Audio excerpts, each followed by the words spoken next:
할렐루야. 박수를 하나님 앞에 얹어냅니다. 할렐루야. 아멘. 이 부목을 통해서 이제 은혜 받으시길 바랍니다.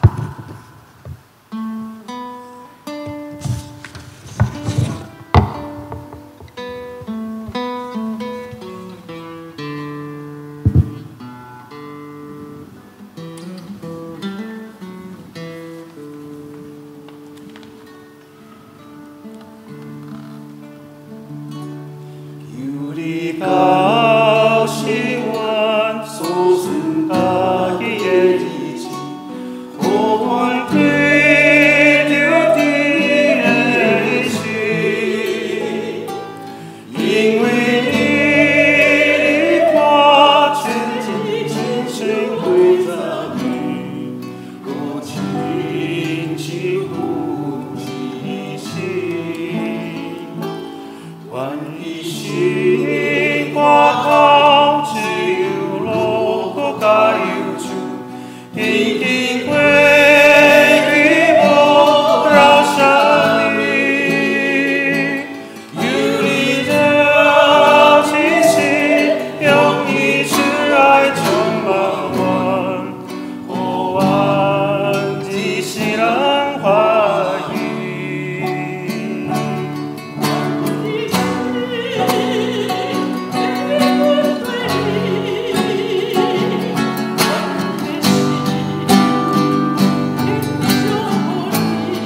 이 신과 같이 우로 가유주 긴긴 que 기부라 샤미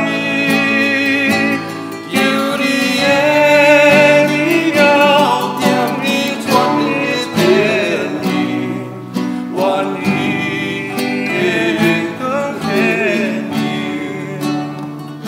希望大家一起来唱这首，无论会不会，还有还会台湾话的一起来唱。 같이 마음으로 찬양 같이 하시면 감사하겠습니다. 우리가 신화 소승가게 되지 오만 되려지 외시 이위를 같은 이 질주의자미 도저히 지운지시 원이시 과거 지우로 가유주 이긴 que 기보라오 샤미 유리가 계신 여기 주와 중간원 오만 지시란 하니 원이시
Amazing grace, how sweet the sound that saved a wretch like me.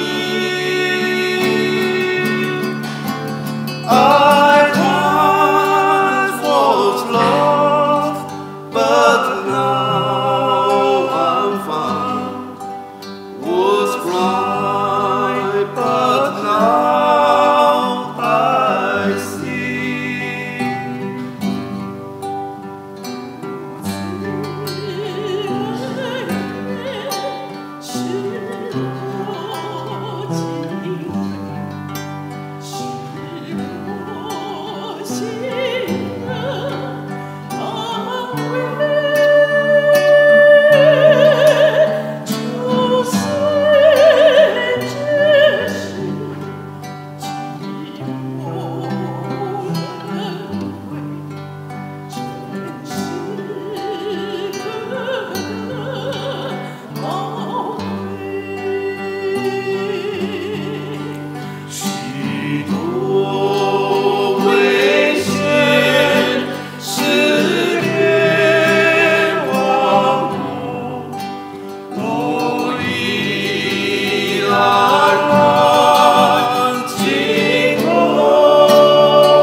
함께 할까요? 거기서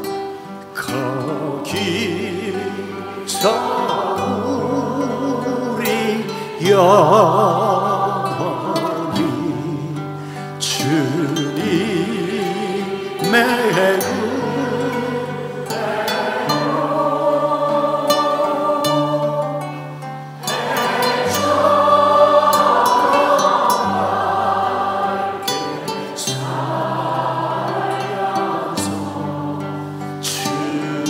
다시 한번 1절로 찬송하겠습니다. One more time 1절로 나 같은 죄인 살리신 Amazing.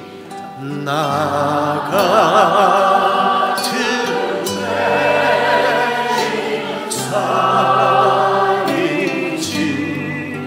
주님의 놀라운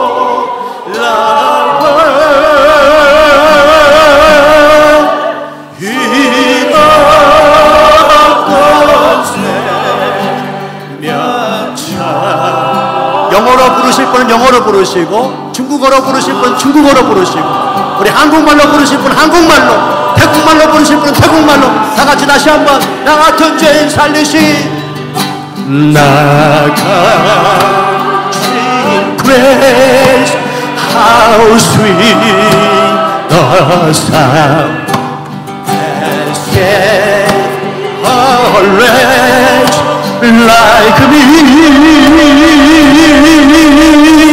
I was lost, but now am found. Was blind, but now I see. 할렐루야! 하나님 영광 받으시고, 할렐루야, 할렐루야, 아멘. 아멘. 우리 대단히 감사합니다. Thank you so much. 쎄. 하나님 말씀 사도행전 1장에서 보겠습니다. 사도행전 1장 6절에서 8절까지 말씀입니다. 사도행전 1장 6절에서 8절 말씀까지 우리 함께 다 같이 합독하도록 하겠습니다. 시작. 그들이 모였을 때에 예수께 여쭈어 이르되 주께서 이스라엘 나라를 회복하심이 이때니까 하니 이르시되 때와 시기는 아버지께서 자기의 권한에 두셨으니 너희가 알 바 아니요 오직 성령이 너희에게 임하시면 너희가 권능을 받고 예루살렘과 온 유대와 사마리아와 땅끝까지 이르러 내 증인이 되리라 하시니라. 아멘. 한 번 더 기도하겠습니다. 하나님 아버지, 종이 말씀 들고 오셨습니다. 종의 모습 감추시고 하나님만 영광 받으시는 이 시간 되게 하시되 빛으로 친히 말씀하여 주옵소서. 말씀의 성도들에게 용기되고 힘되고 결단하고 다짐할 수 있는 귀한 말씀 되게 하여 주옵소서. 성령님 의지하옵고 예수님의 이름으로 기도하옵나이다. 아멘. 우리 통역을 우리 김 목사님께서 옆에서 조금만 목소리로 해주시겠습니다.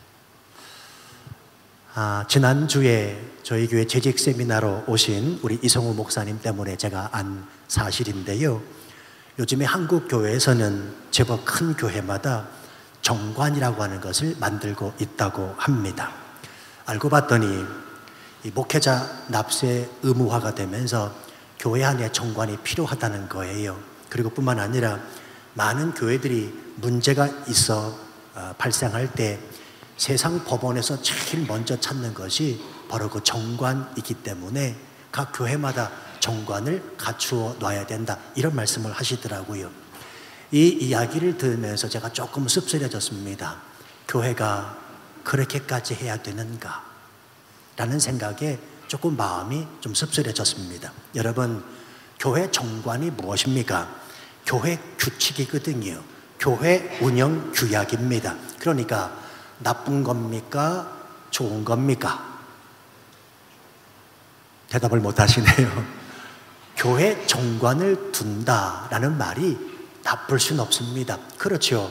없는 것보다는 있는 게 좋습니다. 왜냐하면 교회 내에 잘못된 관행이나 그리고 폭압, 그리고 독재, 그리고 비민주적인 관행을 바로 잡아보기 위한 취지로 그 정관을 두거든요. 자, 그런데 중요한 사실이 있습니다. 여러분, 교회 내에 이런 정관을 갖추게 되면 교회가 민주적이 됩니까? 교회 내에 이런 정관을 갖추게 되면 하나님이 기뻐 받으실 만한 그런 교회가 되냔 말이에요. 저는 절대로 그렇지 않다고 봅니다. 자, 물론 정관을 만들어 두면 어느 정도의 거름망 역할은 하게 될 것입니다. 그러나 교회가 민주적인 교회가 된다든가 또 그 정관 때문에 하나님이 기뻐하신다라는 것은 생각해 볼 수가 없습니다. 왜냐하면 아주 중요한 것이 빠져 있기 때문에 그래요. 그것은 다름이 아니라 그 정관을 운영할 사람이 누구냐 하는 것입니다. 여러분, 그 정관을 운영할 사람들이 고장나 있다면 아무리 훌륭한 정관을 정해둔다고 해도 그 정관은 절대로 제 기능을 발휘할 수 없게 됩니다. 오히려 그 정관 때문에 교회가 혼란스럽고 결국에는 그 정관 때문에 교회가 깨지면서 하나님의 영광을 가릴 수도 있다는 것입니다. 그러므로 교회에서 가장 먼저 이루어져야 될 것은 정관이 아니고 새 사람을 만드는 겁니다. 사람이 바뀌지 않고 사람이 하나님의 말씀으로 새 사람으로 변화되지 않으면 아무리 좋은 법, 아무리 좋은 어떤 정관을 만들어 놔도 소용이 없잖아요. 자, 그렇다면 어떻게 교회 안에 사람을 새롭게 만드는가, 사람을 변화시킬 수 있는가? 우리는 오늘 이 본문의 말씀에서 새 사람이 되는 비결을 발견할 수가 있습니다. 자, 지난 시간에 말씀을 드렸듯이 부활 이후에 예수님께서 이 땅에 40일을 계시면서 하신 일은 온전히 제자들에게 하나님의 나라를 가르치는 것이었다라는 말씀을 드렸습니다. 요즘 말로 하면 하나님 나라에 관한 집중 세미나, 하나님 나라에 대한 특강을 하신 겁니다. 그러면서 분부하여 제자들에게 가르치신 그 핵심의 당부의 말씀이 뭐였는가 하면 두 가지라 말씀드렸지요. 첫 번째는 예루살렘을 떠나지 마라.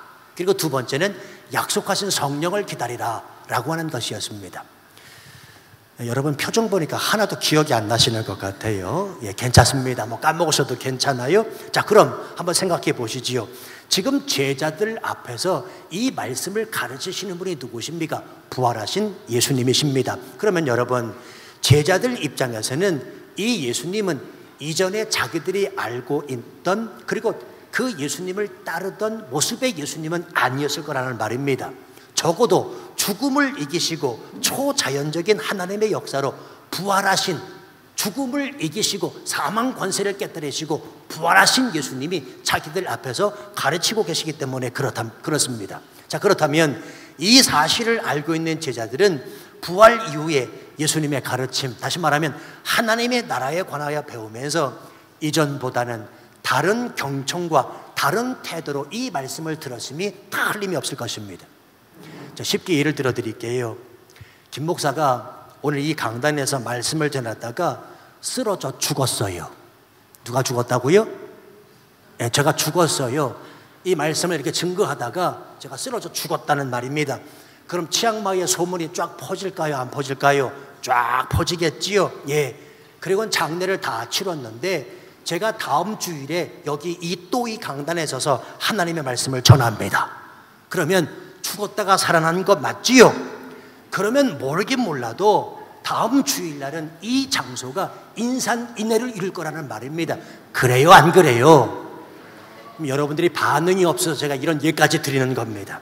자, 게다가 말씀을 그냥 듣다가 한 길에 듣고 한 길에 흘러버리다가 부활하여 이 강단에선 김 목사가 한 말씀 드리는 것을 여러분들은 아멘, 아멘으로 받으실 것이 틀림없다는 사실입니다. 그렇죠? 맞습니다. 지금 제자들은 죽음에서 부활하신 예수님의 말씀을 아멘, 아멘 하면서 받습니다. 언제까지요? 40일 동안 말이지요. 지금 은혜의 현장이 이루어지고 있습니다. 자, 그런데 오늘 6절 말씀 한번 보세요. 그들이 모였을 때에 예수께 여쭈어 이르되 주께서 이스라엘 나라를 회복하심이 이때니까 라고 말합니다. 이스라엘 나라를 회복하심이 이때니까 참으로 제자들은 어이없는 질문을 던지고 있습니다. 여러분, 예수님은 분명 하나님 나라를 가르치셨습니다. 40일 내내 하나님 나라에 관하여 말씀하셨습니다. 승천하시기 직전까지 하나님 나라에 관해 말씀하셨습니다. 게다가 어쩌면 지금 이 순간은 이제 이 땅에서 스승과 제자 간의 마지막 만남이요 모임 시간인지도 몰라요. 9절 말씀에 보면 이 말씀을 마치시고 하늘로 올라가셨다. 그 예수님께서 하늘로 올라가시기 직전에 하신 말씀이 이 말씀이기 때문에 그렇습니다. 그런데 제자들의 관심은 여전히 하나님의 나라가 아니라 이스라엘 나라에 관한 관심이 있었다는 말입니다. 제가 쉽게 한 가지 예를 들어드릴게요. 마치 이런 예가 될 것 같아요. 제가 성경 공부를 이 교회에서 지금 지난 14년 동안에 10수년을 해오고 있습니다. 뭐 단계가 있는 건 아닙니다만 그래도 단계를 나누게 된다면 뭐 해보신 분은 아시겠지만 풍삼, 풍빛, 세퍼트 라이프 뭐 이런 식으로 단계가 있어요. 그러면 풍삼이나 풍빛 들어갈 때 처음 성도들을 만나게 되면 이런 질문들이 많이 나와요. 목사님, 하나님 봤습니까?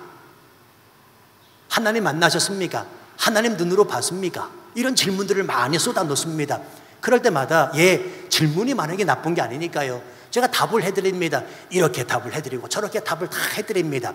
그리고 풍삼이 거치고 풍빛이 거치고 세퍼트 라이프라고 하는 성경 공부를 들어가는데 이 과정은 지도자 과정이거든요. 그런데 적어도 6개월, 길게는 1년 동안 풍삼과 풍빛을 거치면서 세퍼트 라이프까지 그 단계에 오신 분임에도 불구하고 그 첫 시간에 저한테 이런 질문을 합니다. 목사님, 하나님 살아계십니까? 목사님, 하나님 만났습니까? 하나님 봤습니까? 라고 말한다면 얼마나 답답합니까? 지금 예수님이 40일 내내 부활하시고 하나님 나라에 관하여 말씀하셨습니다. 그런데 제자들은 그 예수님이 이제 떠나기 직전에 하늘로 승천하시기 직전에 질문한 질문이 뭐냐면 하나님 나라에 관한 질문이 아니라 이스라엘의 나라에 대한 회복의 문제를 질문했다는 사실입니다. 그렇게 가르치시고 심지어 죽었다가 살아나시기까지 하시면서 하나님 나라가 어떤 곳인지 가르치셨음에도 불구하고 제자들의 관심은 여전히 지금 이스라엘 나라 회복에만 있다는 사실입니다. 여러분, 이스라엘 회복이 무슨 말입니까? 과거 다윗 시대에 화려했던 이스라엘의 번영과 강성함을 말합니다. 로마의 식민처에 있는 우리 이스라엘 민족이 어느 때에 다시 부흥하고 발전하겠습니까? 라고 하는 것을 물은 거거든요. 이 말을 오늘날 말로 바꾸면 이런 말입니다. 예수님, 언제 우리가 부활하신 주님의 능력을 힘입어서 이 땅에서 성공하고 출세할 수 있습니까? 내가 하나님의 말씀을 공예배 때마다 듣고 있는데 그러면 어느 때에 내가 돈 좀 만질 수 있겠습니까? 내가 지금 연수로 신앙생활이 10년이고 20년인데 그러면 내가 언제 복을 받겠습니까? 라고 하는 말이라는 사실입니다. 성도 여러분이요, 이 제자들의 모습이 어쩌면 오늘 하나님을 신앙한다고 하는 저와 여러분의 모습이 아닌지 모르겠습니다. 하나님의 말씀은 언제나 하나님 나라에 초점이 맞춰져 있고 인류 구원에 있고 십자가에 있고 이웃사랑에 있는데 우리의 관심은 여전히 나와 내 자식의 입신양명에만 있는 것은 아닌지 생각해 볼 필요가 있다는 사실입니다. 제 이야기를 해서 죄송합니다만 저는요, 내성적이고 숙기 없는 사람이지만 하나님께서 믿음의 오기는 주셨어요. 그래서 웬만한 문제가 다가오면 참습니다. 그냥 넘깁니다. 그래서 교회 안에 어떤 문제가 발생했다 하면 저는 그 문제 속에서 절대로 절망하기보다는 상처받기보다는 어떤 오기가 발동합니다. 이건 하나님이 특별히 제게 주신 그런 은사 같아요. 어떤 문제가 발생했다. 문제 때문에 낙담하지 않습니다. 어떤 믿음의 오기가 생깁니다. 네가 이기나 내가 이기나. 그런데요, 목회하면서 정말 힘들어지는 때가 있습니다. 그때는 언제냐? 그건 다름이 아니고 나름 열심히 다 가르쳤습니다. 그 사람에게 가르친 그 횟수를 따지면 수년이 되고 또 수십 년이 됩니다. 그럼에도 불구하고 여전히 그 사람이 하나님의 말씀으로 바뀌지 않을 때, 그 사람이 하나님의 말씀으로 변화된 모습이 나타나지 않을 때 저는 제 목회의 한계를 경험합니다. 다시 말씀드릴까요? 하나님의 영광을 위하여 살기보단 여전히 자신의 영광을 위하여 사는 사람 때문에 예수님 기뻐하는 삶을 살기보다는 세상 연락을 기뻐하면서 세상에 취해 이렇게 저렇게 그냥 살아가는 사람 때문에 성령님의 인도함을 따라 서로 사랑하면서 살자고 그렇게 외치는데도 불구하고 사람의 말에 귀를 기울이며 사람들 간의 관계가 틀어진 그 사람 때문에 너무나 힘들고 너무나 마음이 아프고 목회의 한계를 느낀다는 사실입니다. 이건 저뿐만이 아니고요, 모든 목회하는 목사님들의 공통된 마음이라 여겨집니다. 목회에 대한 자괴감이 들어요. 심지어 어느 때는 목회를 내가 계속 해야 되는가 말아야 되는가를 생각하게도 됩니다. 여러분, 교회가 이제 내년 4월이면 14년이 돼요. 저하고 그래도 이 교회에서 10년 이상 함께 하셨던 분들은 이 말씀을 잘 들으셔야 됩니다. 신앙의 연수가 중요한 게 아니라 15년 동안 내가 하나님의 말씀을 들었다면 나는 얼마만큼 새로운 사람이 되었는가, 15년 동안 이 강단에서 흘러나오는 그 하나님의 말씀 때문에 나는 얼마나 하나님의 사람이 되었는가, 이것이 중요하다는 사실입니다. 그래서 저는요, 솔직히 새벽 기도마다 엎드려 기도하는 건 다른 제목이 아닙니다. 하나님이요, 성도들을 변화시켜 주시옵소서. 하나님이여, 성도들을 바꾸어 주시옵소서. 살아계신 하나님이 삶 가운데 저들로 하여금 나타나게 하여 주시옵소서. 그럼 하나님께서 제게 이런 말씀을 확 주셔요. 니도 안 변했잖아. 너도 안 바뀌었잖아. 나는 다른 사람이 아니라 내가 바뀌는 걸 원한다. 내가 새 사람 되는 것을 원한다라고 하나님 말씀 주시면 그저 한없이 눈물을 흘리면서 기도할 때가 한두 번이 아닙니다. 아하, 언제나 하나님은 그 상대방이 아니라 내게 초점을 맞춰주시는구나 라고 생각을 하게 된다는 것이지요. 자, 그런데 참 은혜되는 말씀이 있습니다. 그렇게 예수님이 가르치셨음에도 불구하고 하나님 나라에 대한 관심이 아니라 여전히 이 땅에만 관심을 가지고 사는 제자들의 이 질문에 예수님이 어떻게 반응하고 계신지 보세요. 7절 보세요. 이르시되 때와 시기는 아버지께서 자기의 권한에 두셨으니 너희가 알 바 아니라. 자, 때는 어느 기간입니다. 그리고 기한은 어느 시점입니다. 이 말씀을 하신 이유는 이스라엘은 어느 때에 어느 기한에 반드시 회복된다는 것이지요. 그래서 어느 선교 신학자는 이스라엘의 회복을 1948년 5월 14일로 봅니다. 이스라엘이 독립한 날, 그날을 이스라엘의 회복이라고 보기도 해요. 자, 그런데 중요한 것은 예수님의 말씀입니다. 이 이스라엘의 회복이 중요한 것이 아니라는 것입니다. 때와 시기는 아버지께서 자기의 권한에 두셨으니 너희가 알 바 아니요, 알 바 아니요. 그게 중요하냐? 그게 아니라는 말입니다. 더 중요한 것은 너희가 초점을 맞추고 살아가야 될 것은 그 기간도 아니고 시점도 아니라 성령님의 임하심으로 너희가 온 땅을 향한 증인되는 삶을 사는 것, 이것이 중요하다 말씀하시면서 그 유명한 사도행전 1장 8절의 말씀을 예수님이 하시는 겁니다. 한번 보세요. 오직 성령이 너희에게 임하시면. 그만, 뒷구절은 안 읽겠습니다. 따라서 하십시다. 오직 성령이 너희에게 임하시면. 오직 성령이 너희에게 임하는 것에 초점을 두라는 것입니다. 오직 성령께서 역사하시는 것에 대해 너희가 알아야 된다는 것입니다. 새 사람이 되기를 원한다, 변화되기를 원한다, 이 말씀을 하시는 것이 아니라 새 사람 되기 위하여 변화된 삶을 살기 위하여 오직 성령의 충만함을 받으라, 예수님이 말씀하고 계시다는 사실입니다. 저 같으면요, 막 화를 냈을 것 같아요. 하나님 나라에 관하여 부활하시고 40일을 그렇게 가르치셨는데 결국은 제자들이라는 말이 이스라엘의 회복이 언제입니까? 예수님, 나 언제 돈 벌 수 있습니까? 나 언제 성공하고 출세할 수 있습니까? 내 자녀 대학에는 붙을 수 있겠습니까? 그러니 얼마나 속상합니까? 저 같으면 어이구야, 아직도 깨닫지 못하느냐, 내가 저런 것들을 제자라고 데리고 있으니 알르니 내가 죽지 라고 생각했을 것 같아요. 그런데 예수님은 이런 모습이 아니라 그저 제자들의 질문을 받아 정확하게, 분명하게, 그리고 잔잔하게 이 말씀을 하십니다. 오직 성령이 너희에게 임하면 된다.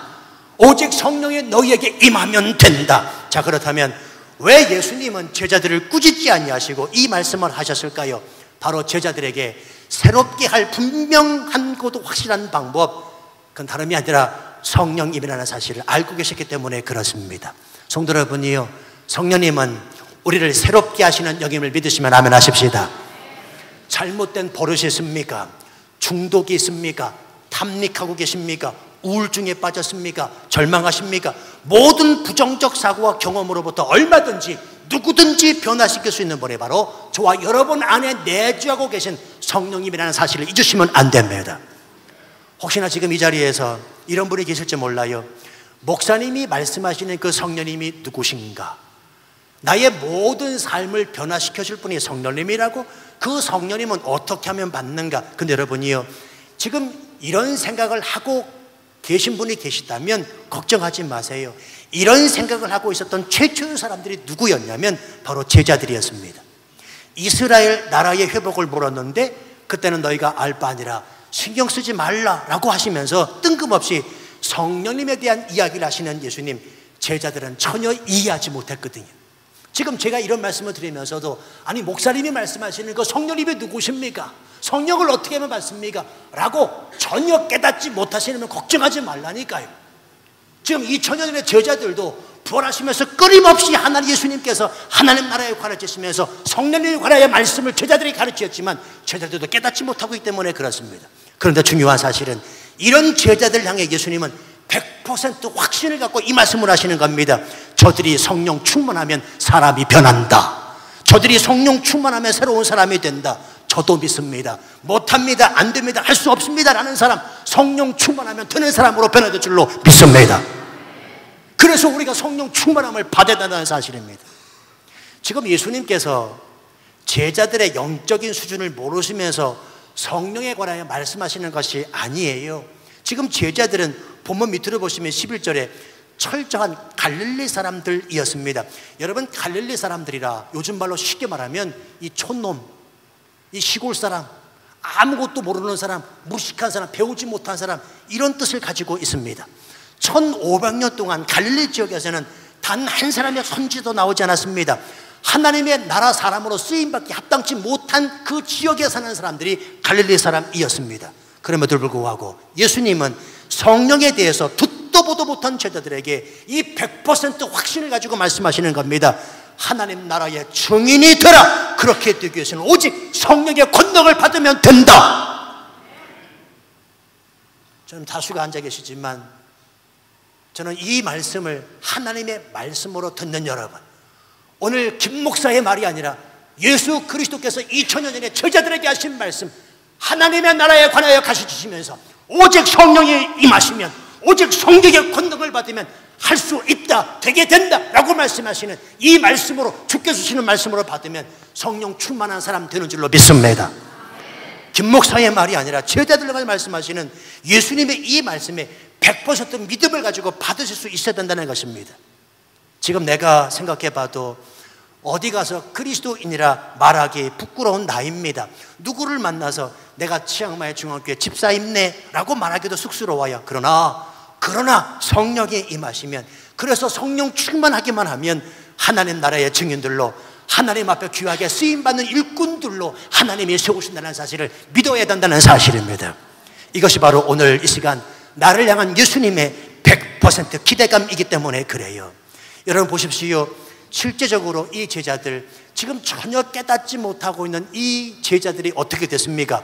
오순절 마가의 다락방에서 성령의 충만을 받은 후에 세상을 뒤집어 놓는, 세상이 감당하지 못하는 하나님의 사람들로 하나님이 사용하시지 않았습니까? 오늘날 우리가 이 복음을 접할 수 있게 된 이유가 무엇입니까? 이 성령 받은 제자들의 증인된 삶을 통하여 우리가 복음을 듣게 되었고 우리가 예수 그리스도를 믿게 된 것 아니겠습니까? 저는 여러분들에게 분명히 말씀드립니다. 치앙마이 중앙교회 여기까지 이끄신 분은 성령님이십니다. 여러분 꼭 기억하세요. 김 목사 아니에요. 치앙마이 중앙교회를 여기까지 이끄신 이는 김 목사 아닙니다. 그 어느 누구가 될 수 없습니다. 오직 성령께서 이 교회를 이끌어 가십니다. 그러므로 이 땅 치앙마이에서 지혜롭게 사는 삶이 무엇인가, 저와 여러분이 성령님을 철저하게 의지해야 된다는 사실입니다. 물론 성령 충만해도 고통이 있습니다. 성령 충만해도 고난이 있습니다. 성령 충만해도 환난은 없어지지 않습니다. 그러나 고통도 고난도 환난도 이겨나가게 하신 분이 성령님이신 줄로 믿습니다. 그래서 여러분, 성령 충만하면 고통이요 고난이요 없어져라, 그게 아니고요, 그 고통과 고난까지도 끌어안고 그 성령님과 함께 고통과 고난을 이겨나가는 겁니다. 그래서 그리스도는 멋진 사람인 거예요. 어느 분은 성령님이 내 안에 역사하시면 새 사람 될까 봐 두려워하는 분들도 있다고 해요. 그래서 성령님을 거부해요. 근데요, 사실 따지고 보면 이 사람은 새 사람이 두려운 것이 아니고요, 새 사람 된 자신을 바라보는 주변의 시선이 두려운 겁니다. 다시 말하면 옛 생활을 끊기가 너무 힘들기 때문에 성령님을 거부하는 거라는 말입니다. 그래서 교회 안에 깊숙이 들어갈수록 막 겁이 일어납니다. 내가 이러다가 정말 착한 사람 되면 어떡하나. 그런 사람이 내가 이러다가 내가 점점 빠져들고 있네. 내가 이러다가 정말 착한 사람 되면 어떡하나. 내가 이러다가 정말 예수쟁이가 되면 어떡하나. 어머나 내가 점점 예수쟁이가 되면 이전에 예수 안 믿었을 때 저 사람이 나를 봤을 때 나를 어떻게 볼까 이상하게 볼 텐데, 이렇게 해서 성령님을 거부하는 사람이 얼마나 많은지 모릅니다. 여러분이요, 아기를 낳으면 엄마와 연결된 탯줄을 끊어야 합니다. 끊어야 새 사람으로 한 사람의 인격체로 살아갈 수가 있습니다. 자, 생각해 보세요. 아기가 변화하기 싫어서 새 사람이 싫어서 탯줄을 안 자르겠다고 도망간다고 생각해 보십시오. 그 탯줄 붙이고 아주 가관할 것입니다. 마찬가지입니다. 그리스도인으로 이 땅을 살면서 여전히 옛사람의 모습을 가지고 옛사람의 성품을 끊지 못하고 살아가는 사람의 모습은 그래서 과관이고 꼴불견인 겁니다. 그래서 여러분, 우리가 예수 믿는다, 그리스도인이라 라고 그 사람을 봤을 때 어떤 사람에게는 참으로 은혜가 돼요. 그분의 말 한마디, 그분의 행동에서 우리가 은혜를 받잖아요. 그런데 똑같이 예수님 믿는다고 하면서 어느 분한테는 예수 믿는 향기가 드러나지 않아요. 꼴불견, 가관인 경우도 있다는 말입니다. 옆에 계시면 슬쩍 쳐다보세요. 다시 보세요. 예. 저를 보세요. 예. 누가 앉아 계신지 알죠? 자, 묻겠습니다. 내 옆에 앉아 있는 사람 꼴불견입니까? 가관입니까? 아니면 정말 그리스도 향기가 드러나고 있습니까? 오늘 예수님은 성령 충만함을 받아야 된다, 오직 성령의 권능을 입어야 된다라고 말씀하십니다. 인도 선교사로 젊음을 바친 많은 이들을 그리스도께로 인도했던 존 하이드라고 하는 사람의 이야기입니다. 인도로 가는 배에 처음으로 올랐던 하이드는 친구로부터 건네받은 한 통의 편지를 읽습니다. 사랑하는 존, 나는 자네가 성령 충만하게 될 때까지 자네를 위해 기도하겠네. 이 편지를 읽은 존 하이드는 기분이 몹시 나빴습니다. 왜냐하면 자기 젊음을 바쳐서 인도에 복음을 증거로 가는 친구에게 감히 자기를 성령 충만하지 않다고 본 것입니다. 편지를 구겨버렸습니다. 생각할수록 분통이 터졌습니다. 그런데요, 시간이 지나면 지날수록 하이드는 친구의 이야기가 맞다는 생각을 하게 됩니다. 자신의 그 고질적인 교만과 죄악이 있음을 깨닫게 되고 불경건한 삶의 태도가 떠오르기 시작을 합니다. 결국 하이드는 무너집니다. 그리고는 무릎을 꿇습니다. 그때부터 성령 충만을 위하여 간절히 하나님 앞에 기도하기 시작합니다. 그때부터 성령과 동행하는 삶이 무엇인지를 알게 됐고요, 결국 인도에 수없이 죽어가는 많은 젊은이들을 변화시키는 하나님의 쓰시는 도구가 되었다는 사실입니다. 성도 여러분, 김 목사를 위해서 기도하실 때 다른 기도하지 마시고요, 우리 목사님 성령 충만하게 하여 주옵소서, 이 기도만 해주세요. 정말이에요.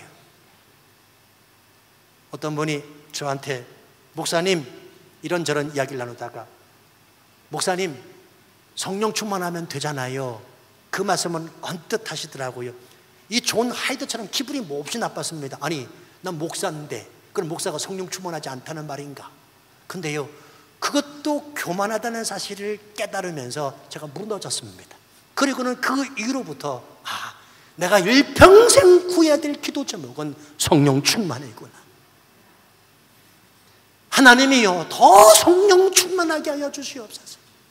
더 성령 충만하게 하여 주옵소서.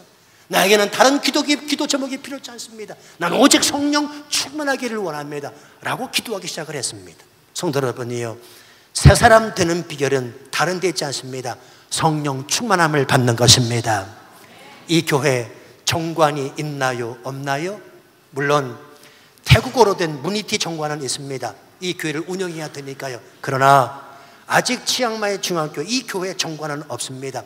생각해보니 정관보다 더 중요한 것은 성령 충만함이요, 그래서 그 성령의 사람들, 완전히 성령 안에서 새 사람이 된 사람들이 나오기까지 정관을 미뤄야 된다라고 하는 하나님 아버지의 뜻이 있는지도 모르지요. 성도 여러분이요, 우리 한 주간 나를 향한 예수 그리스도의 그 마음을 헤아리십시다. 제자들처럼 엉뚱한 말로 예수님의 마음을 아프게 하지 마십시다. 배우고 듣고 본 바를 확신하며 살아가십시다. 성령께서 저와 여러분을 도우실 것입니다. 우리 삶에 있어서 포기했던 것 성령님께서 하시도록 이제 또 기도하시기 바랍니다. 여러분의 삶 가운데 불가능하다고 여겨졌던 것 이제 또다시 기도하시기를 바랍니다.